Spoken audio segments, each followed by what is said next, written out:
વિસ્તારમાં 1534 કરોડની જાહેરાત સામે કોંગ્રેસના સવાલ. કિસાન કોંગ્રેસના ચેરમેન પાલભાઈ આંબલિયાનું નિવેદન. ગેડ વિસ્તારના વિકાસ માટે રાજ્ય સરકાર મોડી જાગી. ગેડવાસીઓની લડતના કારણે સરકારે મજબૂર થઈ 1534 કરોડ જાહેર કર્યા. ગઈકાલે સિંચાઈ મંત્રીશ્રીના નામે જે પ્રેસ નોટ આવી છે એમાં ઘેડ વિસ્તાર માટે સરકારે 1534 કરોડ રૂપિયા ફાળવ્યા અને 139 કરોડના ટેન્ડરો આ વર્ષે મંજૂર થઈ ગયા, આવી એક જાહેરાત આવી છે. ત્યારે સરકારશ્રીને સીધો સવાલ એ છે કે જે સરકાર છેલ્લા 8-10 વર્ષથી એમ કહેતી હતી કે ઘેડ વિસ્તાર છે એ તો કુદરતી આકાર છે, રકાબી જેવો આકારનો છે, આ કુદરતી સમસ્યા છે, આનો કોઈ ઉકેલ નથી. ઘેડ વિસ્તારના લોકો સતત 2 મહિના ગયા ચોમાસામાં લડ્યા સરકાર સામે. રાષ્ટ્રીય કક્ષાએથી યોગેન્દ્ર યાદવ અને બજરંગ પુનિયા અને આખી ટીમ જ્યારે ઘેડ વિસ્તારમાં એક ખેડૂત મહાપંચાયત કરી અને ત્યાર પછી સરકાર સફાળી જાગી અને 1534 કરોડ જાહેર કરવા પડ્યા. આ એ જ સરકારે જાહેર કરવા પડ્યા કે જે સરકાર એમ કહેતી હતી કે આ તો કુદરતી સમસ્યા છે. ત્યારે સવાલ એ છે કે આ તો 1534 કરોડ કેમ?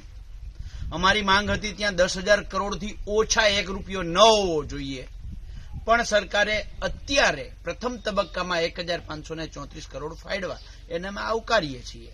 પણ સાથે સાથે સવાલ એ છે કે સરકાર આ 1534 કરોડ ક્યાં અને કેવી રીતે વાપરશે, કેટલા સમયમાં વાપરશે, એનું નિરાકરણ કેટલા સમયમાં આવશે, આનો આખો રોડમેપ શા માટે જાહેર નથી કરતી? 139 કરોડ રૂપિયાના જે ટેન્ડરો મંજૂર થયા છે, આ ટેન્ડરોની કોપી શા માટે અમને નથી આપતી?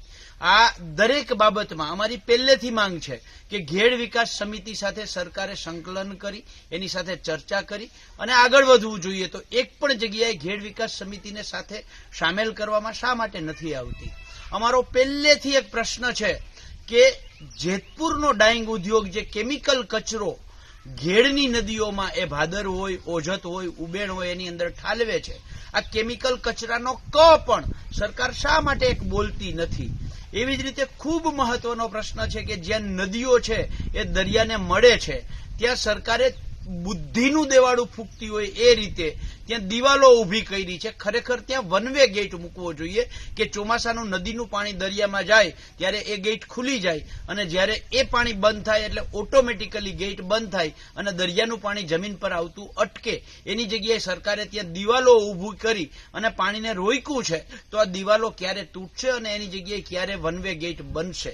એવી જ રીતે સરકારે નેશનલ હાઈવેની અંદર જે દ્વારકા, સોમનાથ, પોરબંદર જે નેશનલ હાઈવે બનાવ્યો છે, આ દ્વારકાના રાવલથી ચાલુ કરી અને છેક માંગરોળ સુધીમાં લગભગ 21 નદીઓ ઉપરથી આ રોડ પસાર થાય છે. તો નદીઓના પુલ સરકારે આ નેશનલ હાઈવેમાં મૂક્યા નથી. તો આ પુલ ક્યારે મૂકવામાં આવશે? જે આ 139 કરોડની જાહેરાત, એના ટેન્ડરો, પણ સવાલ એ છે કે ચોમાસું માથે આવી ગયું છે. આ તૂટેલી નદીઓ જે છે એને રિપેર સરકાર ક્યારે કરશે? જો નદીઓ જ રિપેર નહીં થાય તો ફરીથી આવતા ચોમાસાની અંદર ઘેડ જળબંબાકાર થશે. જો નદીઓ રિપેર નહીં થાય તો ઘેડના ગામો સંપર્ક વિહોણા થશે. એટલે સરકારશ્રીને નમ્ર નિવેદન છે કે યુદ્ધના ધોરણે કામ લઈ અને આવનારા ચોમાસા પહેલાના દિવસો છે એ દિવસોમાં ઘેડની આ તમામ નદીઓ છે તૂટેલી છે એને પહેલા સાંધવામાં આવે અને ઘેડ વિકાસ સમિતિના સભ્યોને સાથે રાખી એમની સાથે પરામર્શ કરી અને જે કરવું ઘટતું હોય આ કરવું જોઈએ, આવી અમારી ગુજરાત કિસાન કોંગ્રેસની માંગ છે.